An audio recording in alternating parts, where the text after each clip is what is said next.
Well, hello again, everybody. I hope you're having a good day so far. I'm glad you're joining me today on the treadmill. Today, for me, is day 22, which means I've gone through 3 weeks of the treadmill, most of the days at 2.5 miles per hour for an hour. I think at the very beginning, when I was first determining what kind of work I could do on my treadmill desk and walk, I was at 1.7 miles per hour. I don't know why I chose that speed, but that's what I did. And that was low for what I was able to do. I think I've mentioned before, if I try to type very much, it gets really sketchy, and the time I have to invest to go back and fix my typos, it's just wasted time. So that's the whole point of me using a treadmill desk, is I don't have time right now to exercise. I have time to exercise while I'm doing something else. That works, right? So I'm not spending any time actually exercising. If you look at it that way, well, that's a good point. I'm not spending any extra time. So that works for me. I like to exercise. So ultimately, in my dream world, I have more time again. I'm able to have leisure time again. I'm able to have exercise time, meditation time. I haven't been a huge meditator, but I'm a big believer in it, and it definitely works for me. So I definitely plan to put that back into my life. Even 5 minutes of silent meditation. And in this case, I just mean, well, there's a lot of different forms of meditation that I've used. There's silent, which you can't really go for more than 5 minutes, probably because I'll get antsy. There's listening to music, obviously no words, music that is binaural or programmed to be meditative. That really works well for me, especially if I've got earbuds in, so I can really get lost, and that can take me on some spiritual journeys. That's good, but it's a different result than the 5-minute silent meditation. 5-minute silent meditation is sort of like clearing the decks of my mind, clearing the clutter away so that I can actually have a clear vision of my life. The listening to binaural beats, music gets me, it's longer, which takes more time, which I don't have right now, but it takes me away. I mean, it takes me away from, and I'm not saying this in a spiritual, like I'm with the angels, but I mean, I'm definitely away from this material plane, and it's like it would give me a perspective on humanity that is greater than I can get just living in my human existence here. And when I've done that, it's been about, I don't time that, no, but it's probably ends up being about 30 minutes that I'm just off in a distant mental space. There's other things that I like to do for guidance for my life. Certainly for me, doing question and answer writing in a journal, it gives me answers that my conscious mind isn't, I'm the one writing them, but my conscious mind isn't coming up with that type of clarity in the moment. So that's really helpful. As I've belabored in the past couple of episodes, I have been in this space for the last decade where none of this has been in my life. And you would think that it would help.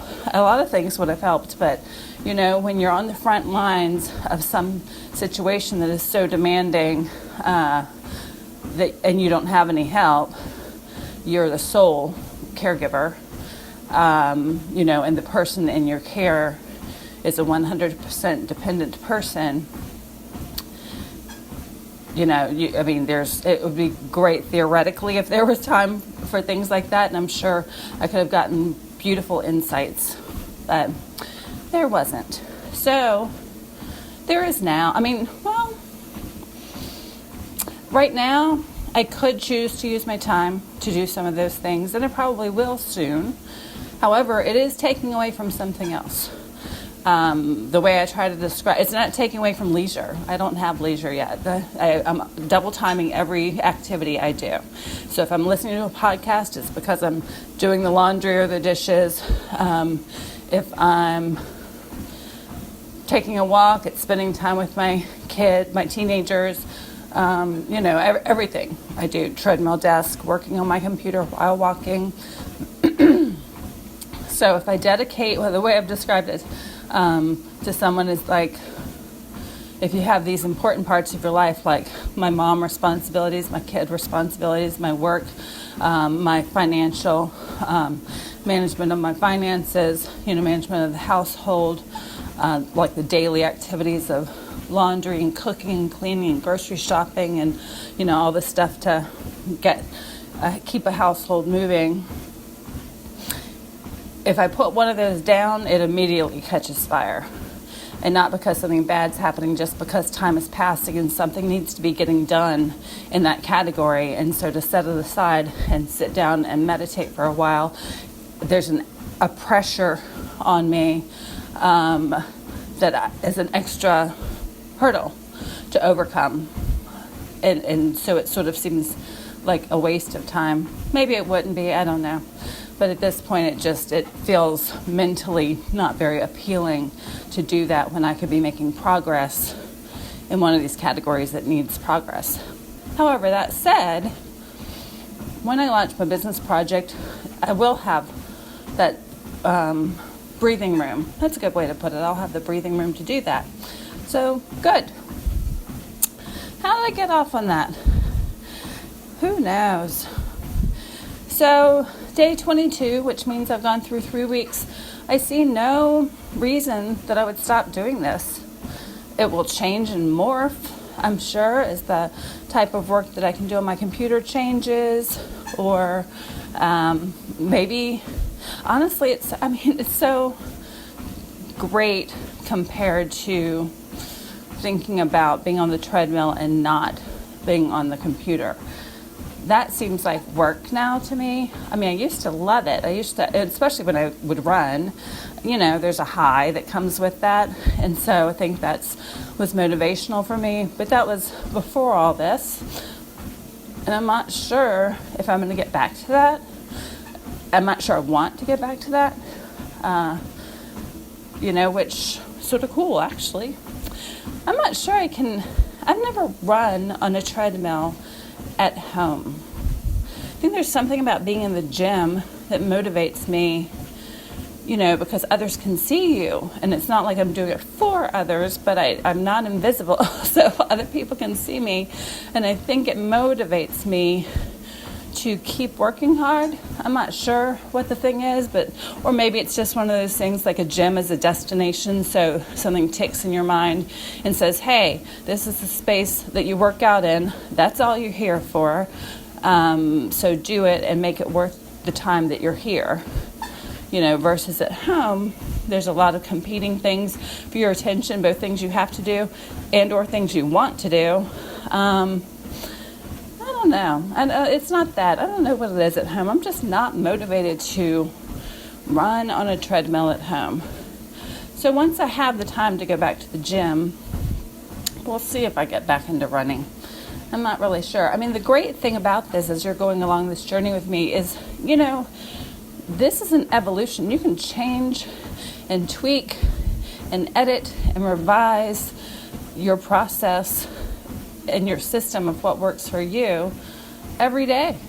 It doesn't matter. The commitment is towards getting better, and you might specify that more in terms of getting stronger. So muscle building, getting in better cardiovascular shape. So doing more cardio to improve your heart and your lung function, becoming more flexible. You might get even more and more granular about what your outcome is, what your goal is. But, in general, it's just about getting better because we have the long-term perspective of what we're going for. It's not, I want to lose 20 pounds by the summer, It's, I think, what I hope you have come to this program for is that we're beyond that. We're not trying to do it for a short-term gain. We're not trying to take shortcuts that are going to be short-lived and then, all be lost after that. That's really dejecting, and of course, over time, especially if we repeat that process, of course our brain is like, yeah, what's the point in doing this, Totally makes sense. So we're just going to keep on going. I'm on day 22. I don't know what day you're on, but if you're here with me, even if it's day 1, you're doing it, right? Whatever you're doing, whether you're on a treadmill or whether you're doing something else, maybe you're lifting some weights, maybe you're just listening to this while you wash dishes and your goal is to drink 24 ounces of water a day, whatever it is. If you've listened to all of the recordings so far or read, any of the material so far, somewhere in there you would have probably run across the concept of Kaizen, which is a Japanese word, Kaizen, which simply means small changes. And so if you make small changes and you stick with each one and do them consistently, and then once you got that one down, then you can add on another one, which I call stacking. I'm not sure if the author of that book called it stacking. Then you look back over a course of months or a year, and you've accomplished a great deal in your life just making these small incremental changes. So that's what I'm doing, and that's what I want for you. So, but it's you do have to acknowledge that it takes resources to make lifestyle changes. You have to have some sort of time or energy or mental space to make changes in your life. For me, the big obstacle at this point obviously is time, but also mental space. I've tried to start making these changes a number of times, a number of false starts, and to run a program like this. But the reason I haven't been able to do it is because the mental space wasn't available in my brain because it was consumed by necessary things, critical things to get done in my life, my children's lives, my mother's life. So now at least I have the mental space to do it, set aside the time to plan what I'm going to do at the very least, and keep in mind, make sure you get this much sleep, get up, get on the treadmill, make your recording for everyone. Just everything we do takes mental space in the computer of our mind. So it's taking you something to do what you're doing right now. And that is a reallocation of resources that you were previously putting towards something else. So if you had some cushion in your life, maybe cushion of time, space, money, mental energy, maybe this isn't costing you anything other than some leisure time. Maybe you're watching a little bit less television or taking away from something else that's not really costing you anything. Other people, this is costing them something. Like they're having to take away from something they otherwise would have been spending this time, energy, or mental space on. But hopefully it's worth it. That's another reason the whole Kaizen thing works, is that we're just easing into it. We're not saying, okay, now we're dedicating. If I went whole hog and said, okay, I'm going to now go to the gym, I'm going to work out an hour while I'm there, including stretching time. So that's, the hour that I'm there, that's the 15-minute drive each way. And now my gym isn't 15 minutes away, but like if you take into account the time that you are getting out the door, getting into the car, driving, and then the coming back part, we're just looking at 15 minutes each way. So that's an hour and a half. If I work out the way I used to, at an RPE of 8 to 9, I'm pretty much drenched in sweat, and it's really not an option for me to take a shower or not. Don't have to wash my hair every day, but I would definitely have to take a shower every day. in my 40s and 50s, my body does not regulate temperature well anymore, and so I'm literally drenched in sweat. My running bra or sports bra is just wet. I don't know if it's wet enough to wring it out, but it's wet. So that's more time, right? Because then I have to take a shower. So what are we at? We're at an hour for working out, 30 minutes for driving both of the ways, so an hour and a half. Then I have to take a shower, so, round trip on the shower of the process of getting in, getting out, blah, blah, blah. Let's just call that 30 minutes, so we're at 2 hours. And then I can't wear my workout stuff more than once because it's drenched in sweat. So we're at 2 hours plus. Now I've doubled my laundry if I'm working out 5 to 6 times a week, and I hang my workout clothes to dry. I don't put them in the dryer because the materials that most workout clothes are made with will shrink and degrade over time in the dryer. So I've lost count again. Hour at the gym, 30 minutes driving, 30 minutes for the shower. That's 2 hours a day that I work out, plus added laundry, double laundry. And then I end up motivating my daughter to work out when I do that. And so then we've got her added stuff too, I won't go into too many details, but when you're working out with somebody else, a lot of times there are other things that delay the process. And in her case, she can get upset because her spinal fusion surgery had a huge impact on her physical abilities. And that is, something that will hit her once she's at the gym doing something and realizing what her limitations are, which is completely understandable because I've definitely faced that as well with strength and with asthma, both of which sort of hit me in the face with how much I had lost, on both of those fronts. So the whole point of that conversation was allocation of resources. If you're doing something today, you have allocated resources from one thing in your life to this. And you should pat yourself on the back for that and congratulate yourself, for what you're doing today and for what you've done so far.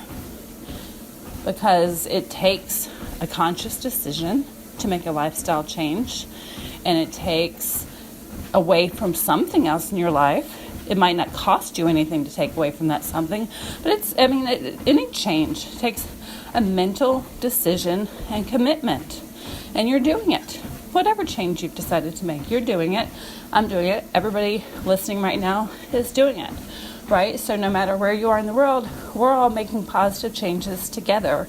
And you should congratulate yourself for that, and I hope you do. You can also, if you live with other people, end up having sort of a ripple effect of role modeling on the people in your household. I know that for me, my son is home from college, so he's got a desk, and probably about a year and a half ago, shortly, I brought my standing desk, not my treadmill desk, but I also have a standing desk, and I bought that, I don't know when I bought it, more than a year and a half ago, and then I ended up later buying my 2 teenagers standing desk, thinking, this will be good for them too, because computer all day long, and sitting in school all day long.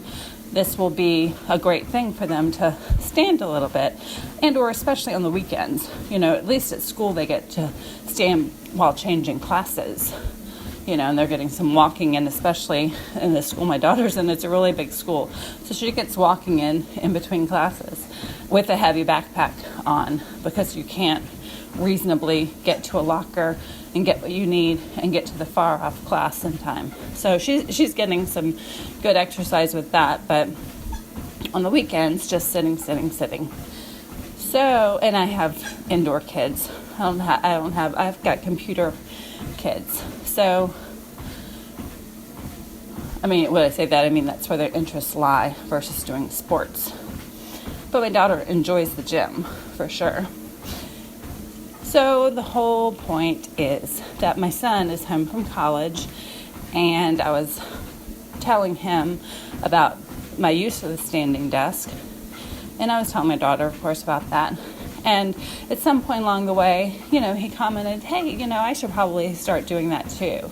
And I said, yeah, I think that'd be a good idea. And then I did suggest that he get a Post-it and just put it on his computer just to remind him, because he's like, yeah, I keep forgetting. And so I was like, yeah, just get a Post-it and just write the word standing on it and slap it on your computer. And that'll be like a mental reminder once in a while during the day to stand. Really didn't talk to him about setting a goal or, any of that. And he's one of those people who could be skinny fat. Like, he's never going to look fat. He eats the whole house and is skinny. I mean, he can't even be slim. He's just plain old skinny. So he's not doing it for that type of thing, but it's just healthier, obviously, than to sit all day long. And so I came down this morning and he had put a Post-it on his laptop and it says, stand 1 hour a day. So he set himself a goal. And we always take a walk during the day now that he's home. We take a walk during the day. That's probably about 30 minutes. So that's good. But he also is doing the standing once a day, and that's not from pressure from me. That's just him choosing that he wants to make a change, and not for the motivation of losing weight, just for the motivation of being healthier. Especially when he's at college, he gets so much walking in, walking from class to class around campus. So it's sort of built into the day. So even for a person who doesn't go to the gym, they have it built into their day that they're going to get some good walking time in. So that's great. But here, he doesn't really have that need unless he creates it. And so, it's sort of cool to see that.